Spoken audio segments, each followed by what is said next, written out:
وبركاته.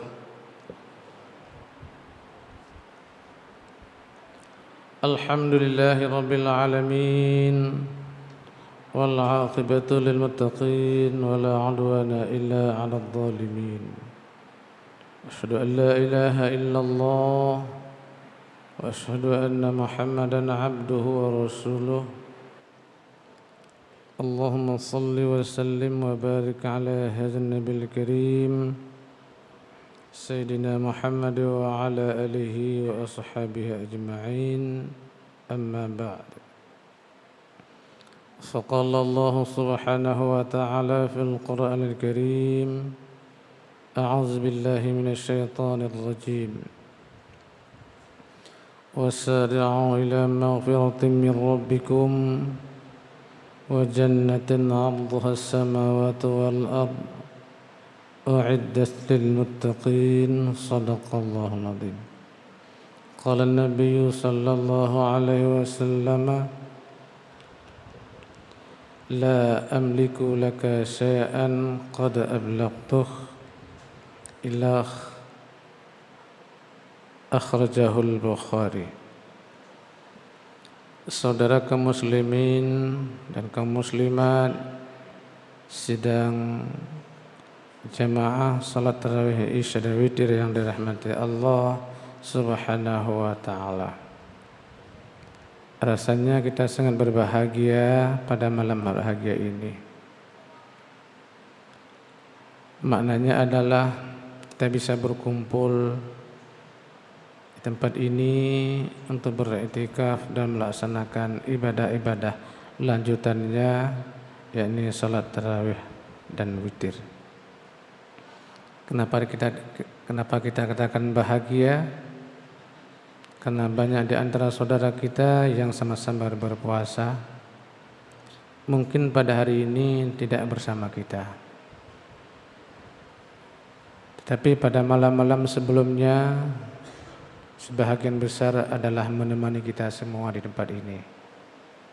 Atas kesempatan dan kekuatan serta kemauan yang ada pada diri kita semua adalah berasal dari Allah Subhanahu wa taala, maka lebih patut kita memuji dan bersyukur kepadanya. Semoga apa yang akan kita lakukan, yang telah kita lakukan, InsyaAllah Allah akan memberikan sesuatu yang terbaik kepada kita semua. Amin ya rabbal alamin. Adapun isi ceramah singkat pada hari ini adalah berkisar tentang istighatsah dalam Ramadan. Istighatsah adalah mohon ampun kepada Allah Subhanahu wa taala atas kesalahan yang pernah dilakukan pada hari-hari yang lampau, atas dosa yang pernah kita lakukan pada hari-hari yang lampau. Berbicara tentang masalah dosa, adakala kita lakukan atas kehendak sendiri untuk kepentingan sendiri, kita lakukan oleh kita masing-masing untuk kepentingan orang lain, dilakukan secara kelompok untuk kepentingan orang lain, atau dilakukan secara kelompok untuk kepentingan kelompok-kelompok tertentu. Yang namanya sebuah perbuatan yang melanggar hukum Allah, melanggar nilai-nilai Ia, melanggar nilai-nilai insaniyah, adalah merupakan sebuah pelanggaran hukum, yakni akan berdosa di mata Allah Subhanahu wa taala.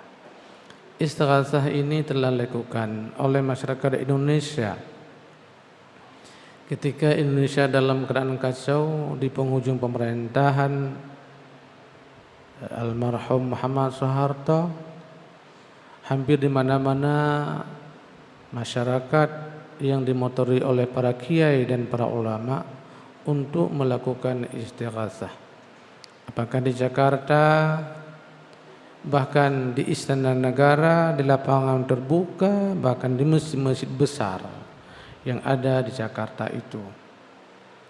Mereka berkumpul semua untuk mohon ampun pada Allah dan mohon bantuan pada Allah Subhanahu wa taala untuk dapat menyelamatkan bangsa menyelamatkan agama dan masyarakat Indonesia. Istighatsah ini juga dilakukan oleh masyarakat Aceh. Ketika hadirnya Gus Dur almarhum di tengah-tengah masyarakat Aceh di Masjid Raya Batur Rahman. Juga tokoh-tokoh nasional lainnya, tokoh-tokoh Aceh, mahasiswa, mahasiswi, tokoh-tokoh daya, para santri, masyarakat Aceh, pemuda, dan seluruh elemen masyarakat hadir di depan Masjid Raya Batur Rahman untuk sama-sama beristighatsah agar Allah Subhanahu wa taala mengampuni segala dosa-dosa kita semua dan memberikan bantuan ke depan agar Aceh bisa hidup sejahtera dan damai. Saudara kaum muslim yang berbahagia, sahabat pernah istighatsah di depan Rasulullah sallallahu alaihi wasallam atas perilaku dan tindakan yang ia lakukan, menikmati sebagian harta rampasan. Dalam bahasa hadis disebut al-ghulul. Itulah Nabi sallallahu alaihi wasallam berdiri di hadapan sahabat. Qama an-nabiy sallallahu alaihi wasallam zakara al-ghulula. La ulfiyanna ahadukum yaumal qiyamah ala raqabatihi syatun laha thugha'un. Rasul berdiri di hadapan sahabat lalu menyampaikan tentang al-ghulul. Al-ghulul adalah harta rampasan yang dirampas oleh Nabi, yang dirampas oleh sahabat atas kekalahan orang-orang kafir. Lalu ada sahabat yang ingin menikmati harta rampasan itu di luar ketentuan Allah dan di luar ketentuan Rasulullah sallallahu alaihi wasallam. Lalu Rasul mengatakan, la ulfiyanna ahadakum yaumal qiyamah. Hendaklah jangan sekali-kali nanti hari kiamat Allah akan menggantungkan pada leher manusia seekor kambing dan kambing itu mengembek. Sahabat yang merasa bersalah dengan Rasulullah sallallahu alaihi wasallam atas perbuatan yang lakukan. Lalu sahabat mengatakan, aghithni ya Rasulullah, berikan pengampunan dan bantuan terhadap diriku wahai Rasulullah sallallahu alaihi wasallam. Rasul yang kita tahu adalah Rasulullah pembawa risalah. Nabi dengan jelas tegas mengatakan, la amliku laka syai'an qad ablaghtuh. Saya tidak punya wewenang untuk mengampuni dosa-dosa Anda. Sungguh-sungguh saya telah menyampaikan kepada Anda bahwa perbuatan al-ghulul itu merupakan risiko yang sangat besar di yaumil qiyamah kelak. Lagi-lagi Nabi sallallahu alaihi wasallam mengatakan pada lanjutan hadis ini, nanti pada hari kiamat ala raqabatihi farasun lahu hamhamatun. Nanti Allah akan menggantungkan pada leher manusia seekor kuda dan kuda itu meringkik. Lagi-lagi sahabat yang bersalah dengan Rasulullah, lagi dia mengatakan, aghithni ya Rasulullah, berikan pengampunan terhadap diriku wahai Rasulullah. Lagi-lagi Rasul memberikan jawaban dengan tegas, la amliku laka syai'an qad ablaghtuh. Sungguh saya tidak punya wewenang untuk mengampuni dosa manusia. Sungguh-sungguh saya telah menyampaikan kepada Anda bahwa perbuatan itu, al-ghul itu menikmati harta di luar aturan hukum yang berlaku akan mendapat risikonya di yaumil qiyamah kelak. Sebenarnya hadis ini panjang sekali. Tidak hanya kuda, keledai dan kambing itu yang dirampas, yang dinikmati oleh seorang sahabat.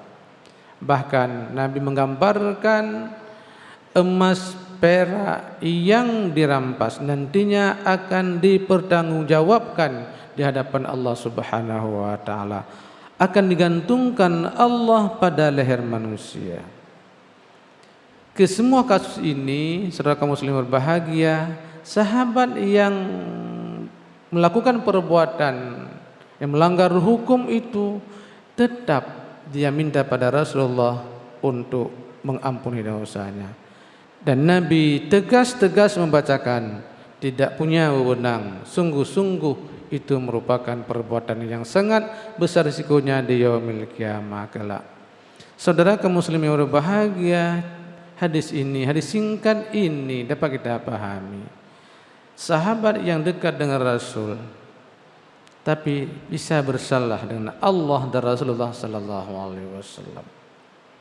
Sahabat yang senantiasa dekat dengan Rasul, mengiringi Rasul kemana Rasul pergi, tapi ketika saat-saat tertentu digiring oleh syaitan laknatillah, akhirnya sahabat bisa digiring oleh syaitan laknatillah untuk berbuat dosa, tamak dan loba.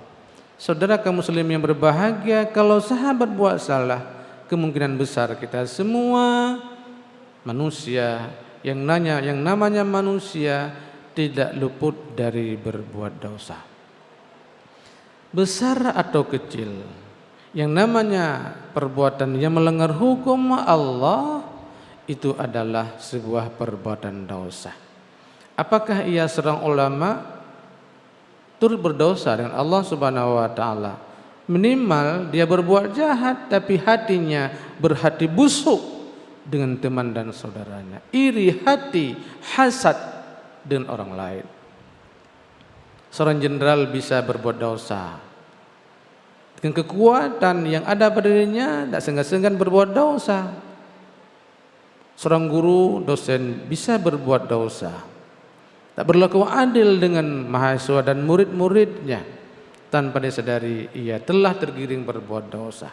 Ibu-ibu bapak sekalian, kita semua guru, ustadz, para khatib, para penceramah, besar atau kecil dia adalah pernah berbuat dosa.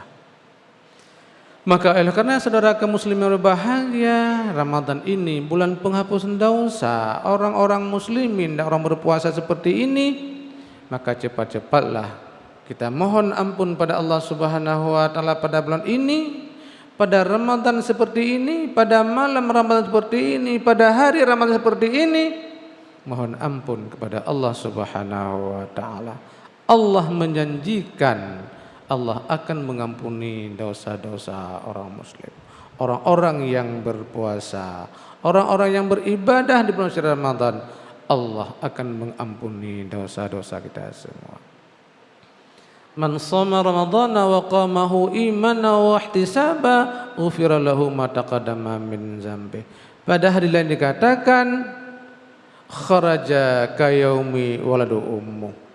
Orang yang berpuasa di bulan Ramadan dengan iman dan ihtisab, kemudian menghidupkan malam Ramadan dengan salat tarawih dan doa-doa lainnya, serta membaca Al-Quran dan amal-amal lainnya dengan iman dan ihtisab, nantinya ia keluar selesai Ramadan ini bagaikan ia baru lahir dari ibunya. Saudara kaum muslimin yang berbahagia, Allah menghimbau kepada kita semua, apabila pernah berbuat dosa, kita merebut maghfirah Allah Subhanahu wa taala. Wasari'u ila maghfiratin min rabbikum wa jannatin 'arduha as-samawati wal ardh u'iddat lil muttaqin. Hendaklah Anda bersegera merebut maghfirah Allah Subhanahu wa taala dan juga merebut surga seluas isi langit dan bumi. Sungguh surga itu disediakan bagi orang-orang yang bertakwa. Salah satu ciri khas dari orang takwa adalah dia apabila berbuat dosa terus beristighfar dan mengingat Allah Subhanahu wa taala. Allah melanjutkan dalam surah Ali Imran ayat selanjutnya, الذين إذا فعلوا فاحشة أو ظلموا أنفسهم ذكروا الله فاستغفروا لذنوبهم. Orang-orang apabila dia telah berbuat menzalimi diri sendiri, menzalimi orang lain, telah berbuat dosa kepada Allah Subhanahu wa taala, mereka mengingat dan menyebut nama Allah Subhanahu wa taala.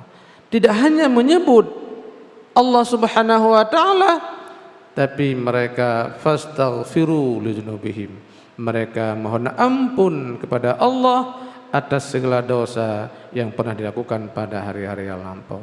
Semoga kita semua adalah orang-orang yang telah mendapat maghfirah Allah Subhanahu wa taala dari dosa-dosa pada masa yang lampau. Terima kasih. Amin ya rabbal alamin. Wassalamualaikum warahmatullahi wabarakatuh.